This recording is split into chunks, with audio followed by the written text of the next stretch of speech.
Welcome to Inside Auto Podcast, where we feature everyone and anyone you'd want to talk to in and out of the automotive industry.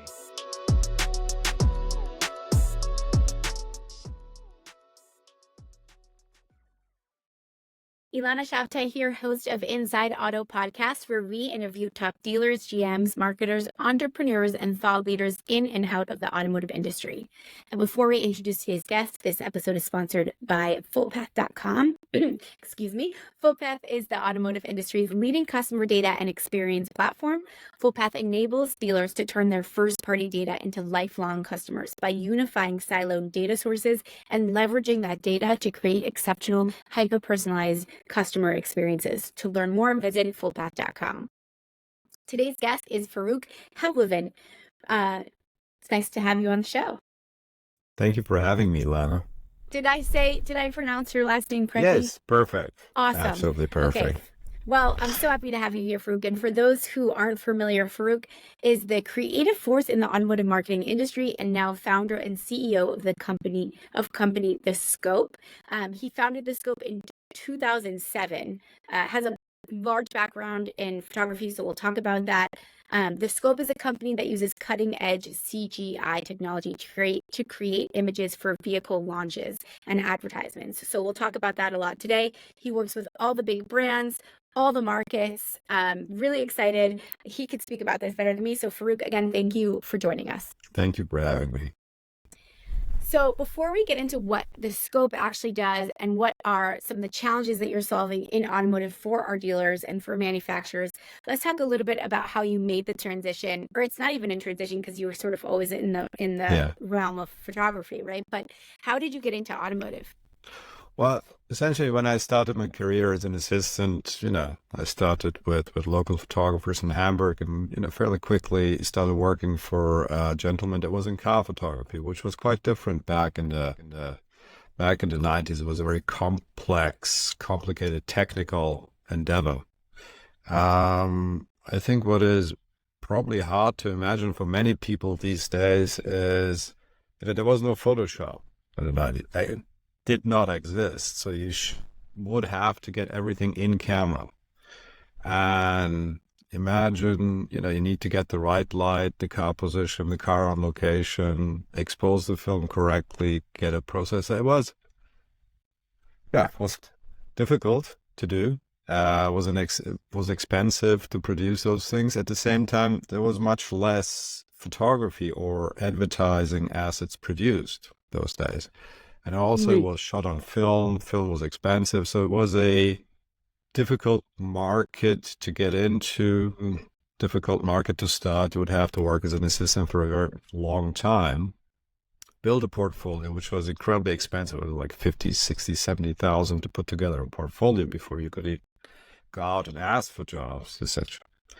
But the development in technology, also in photography, helped me to get into that market. I was lucky enough that, with the .com bubble, let's say, new stuff was cool. So also that, reflected in the car photography market. And they're like, oh, let's try new young guys. So, and I was working together with a partner, which was very unusual at that time, also having a photography team and not just one person. Right. So we had, kind of a fresh approach to it and got lucky before, new was not so cool anymore. And we already had established, some footholds and were working for German car brands, Audi, Volkswagen, BMW. So I did that for quite a while. And when the family started growing, my wife said, well, I didn't really want to marry a sailor because, a car photographer's life is you follow the sun, great lifestyle without a family. So, the usual suspects are you go to Cape Town over winter, you go to southern Spain during the European summer, you go out to the American West to shoot. Yep. Because you have the infrastructure there, you have weather stability, you have production resources. And during that time, CGI was starting to show up in the automotive world. The automotive market took on CGI very early, computer-generated imagery, because they were creating the cars in computer begin with. And, building cars for launches and transporting them, flying them across the world was a very, very, very expensive thing to do. So they would hand build the cars that were photographed or filmed, which, could cost like 1.5 million per car because they were hand built. And actually they wouldn't drive. You need to push them around and, fake it. So that's why the car manufacturers jumped onto the CGI technology very early, because, they would save money, they would save resources, save time.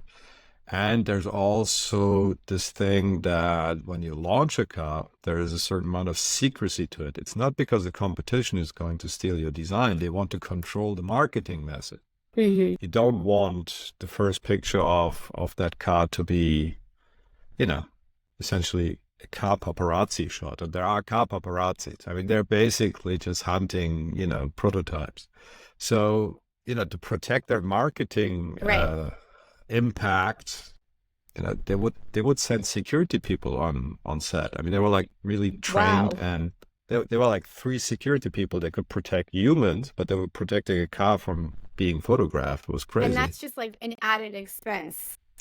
It's an added expense, it's an added complexity. It limits your choice. You cannot shoot in the city. It's just not possible. And with the, let's say in the 90s, it was still kind of controllable, but digital photography popping up, cell phones popping up, so the danger of being photographed just kept rising. So, wait, so if you don't mind me, my ignorance here, but when did CGI, when was that really introduced into automotive? Was that when you came in already, they were using CGI technology?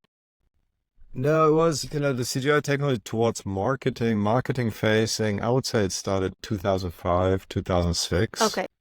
And, also a trigger for me to look deeper into that market was, I lost a job to CGI. So, there was a CGI studio, and the client said, well, no, this needs to be CGI. And the studio said, oh, they don't have experience with CGI, so we're going to use really somebody else. And I said, oh, that's not a good thing. Let me look into this, right?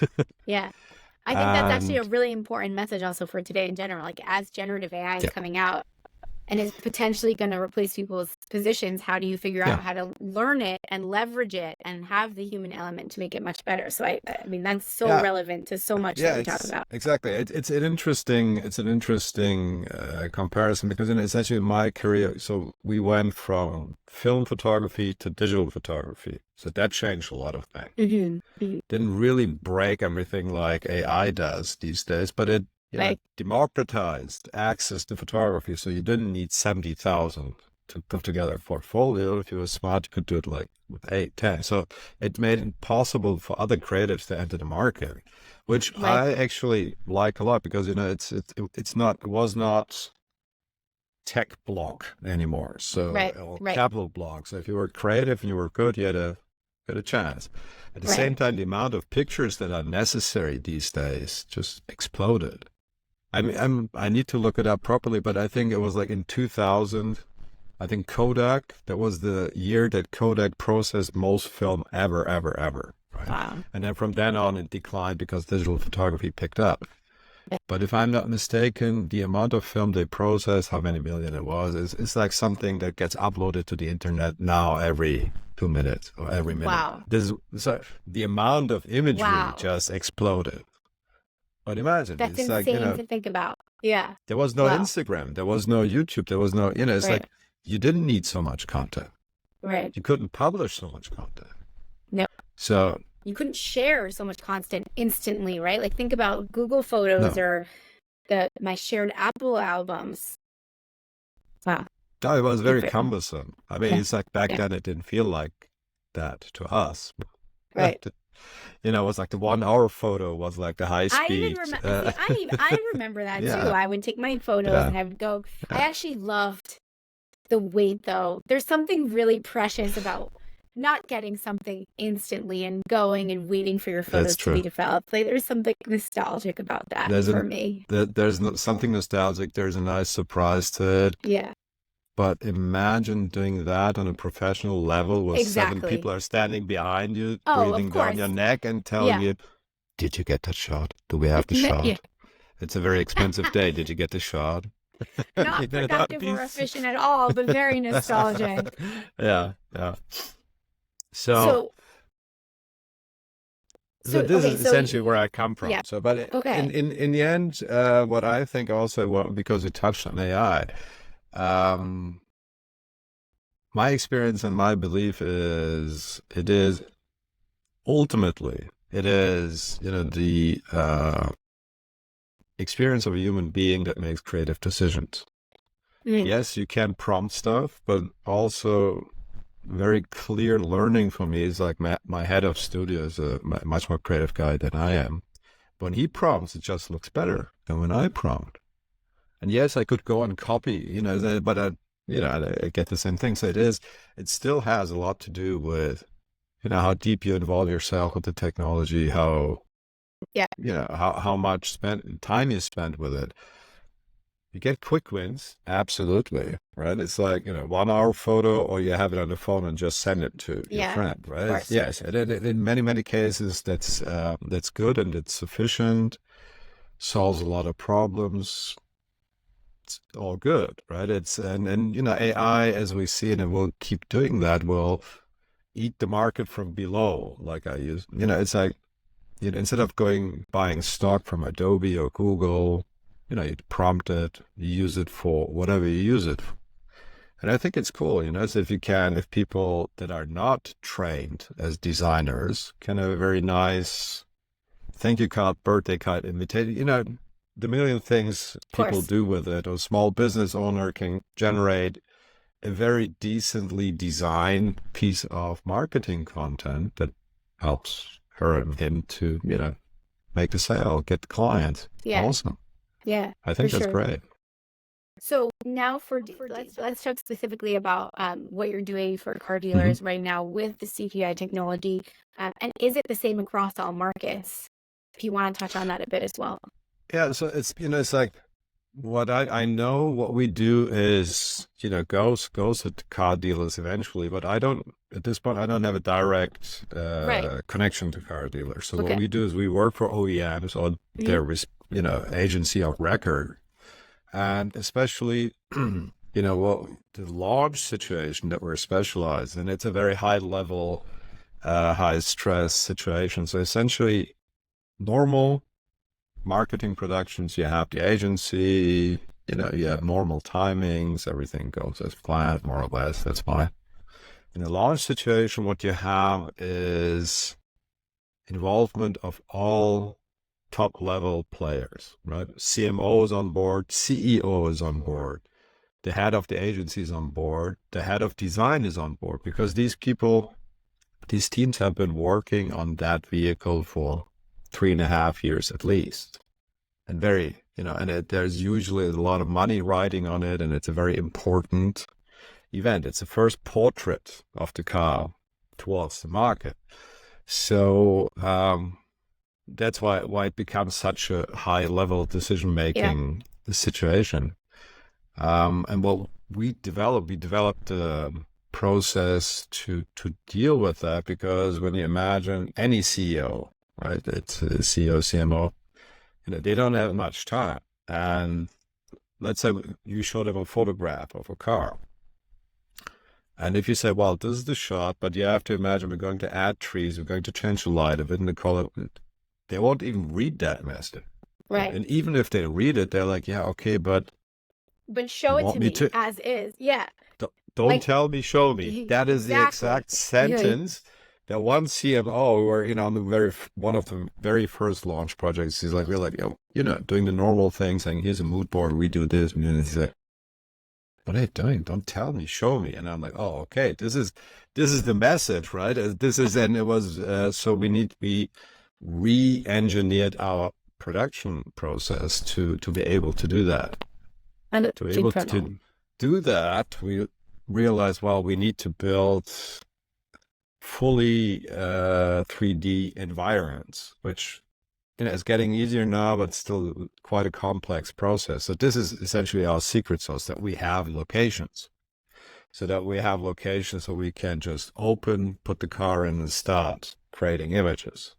instead of saying, oh, you need this, and then you start compiling it and building it. And that's the only way to survive a launch situation for photo and film.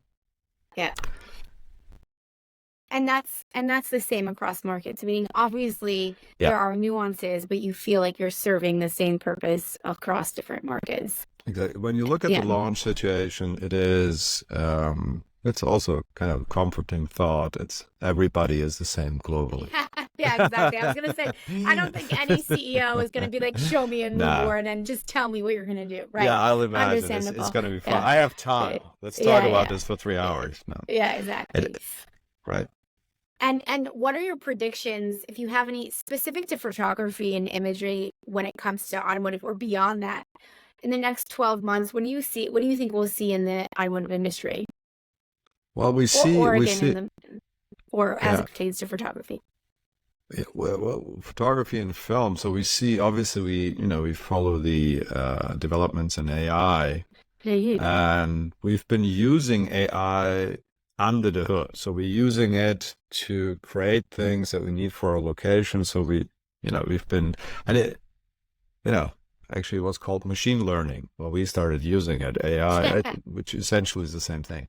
So there is, the technology can do great stuff, except for the GPT and Midjourney. These things are more, public facing, but industrially, let's say, it has great power.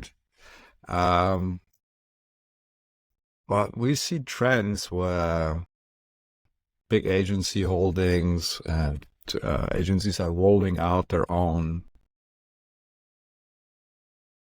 AIs to create layouts to get closer to something they want produced. I don't think it's going to, because I don't think it's going to substitute what we do. It might substitute certain things, and especially, with the dealerships. And I know in America, the dealerships run a lot of, campaigns themselves. So they create a lot of things themselves. Right. And we heard, we know there is the wish and the need for more localization for the dealerships, because obviously they're like, well, yeah, it's California, but I'm in Florida. It's like, guys, on Minnesota. Doesn't look like that here, right? So they go out and shoot. Totally. We hear that too, even at Fullpath, right? Like images that we have embedded in our advertising, etc. Yeah. If it's a Minnesota dealer and it looks like South Beach, we're gonna have a problem. Exactly. Yeah. So the localization, I think, AI. I would encourage dealerships to talk to their local advertising agencies and try to leverage that. Yeah. I don't think, what I have seen so far, obviously you're not getting product correct cars out of AI yet. Getting better, but it's not, it's not product correct. But if anybody out there is interested and has some, tech savvy people on board, I would totally suggest to look at a thing that is called Comfy UI. The market is so young that the names are created by nerds. So that's why I don't know why it's called Comfy UI. Okay. For them, it makes total sense, but I'm a comfy, it's like whatever. So, but essentially Comfy UI is a very interesting thing. It's very techy. So you need somebody who's comfortable with technology, but essentially what you can do is like a user interface where you can, that's where the UI comes from. Exactly. So it's like, and the comfy is comfy up, but when you look at it, you're like, this doesn't look comfy. Yeah, it's like, it looks comfy for, tech person. Yeah. So it's like these things and nodes connect them, and it looks like a drawing board. But what you can do, if you find somebody that can use it, it's so you can, get ready-made models and then connect them, so you have a more controlled image generation tool. Oh, that's cool. And you can drive that with CG. This is what we're doing. So essentially we're saying, this is my car angle, this is the car. We render That's cool. masks out and then use Comfy UI to create variations of the background. So we have a faster layout process instead of doing it in Photoshop. And you can prompt it and say, oh, I want this shot out with snow. I want rain. I want backlight. So you can design with it and have something that gets us to don't tell me, show me. Right. That's cool. Right. And the don't tell me, show me that we can then execute in high res for a launch situation. Right. But I can imagine that, if you find somebody who can do that you, take a shot of the car on the parking lot and then create a background that goes with it and it comps it. So you will have a very personalized, very quick, local ad campaign. I mean, I would assume, so what you're basically saying is more AI adoption in this area in the next 12 months for sure, but also human perfected, right? So like make sure that there's a human perfecting that process, looking at it, applying it, changing it, maintaining it. So we'll see, in the next 12 months how this develops. Yeah, and creating the base asset, let's say, no matter if it's a launch or something that the dealer is creating for themselves, I think that is very important because then I'm very sure there's a million tools out there, AI tools, where you can say, oh, okay, just crop that into different formats, give me a film to do all these things to multiply the asset. But I think it's worth spending time and effort on the base asset, make that strong. And it doesn't mean it has to be, Guggenheim kind of quality. If it's a cowboy riding on an alligator that rocks somebody's boat, you can get that, Yeah. So that is, creatively, I think that is exciting. You can also have very crazy ideas, very, flashy things, and test it out, right? I mean, that's the advantage of the internet. You tell nobody clicks it, just drop it. Yeah, that's cool. I mean, also, when you have AI to help you, you can test more things at scale because you just can produce so much more. Like just think about the Kodak exactly what we're talking about. There's just so much more execution at scale. Well, Faruk, thank you so much for joining Inside Auto Podcast today. For those of you joining, if you like this episode, please tune in, InsideAutoPodcast.com. You can find us on all of your favorite streaming channels, on Apple Podcasts, Spotify, you name it. Again, Faruk, thank you so much. Thank you, Ilana.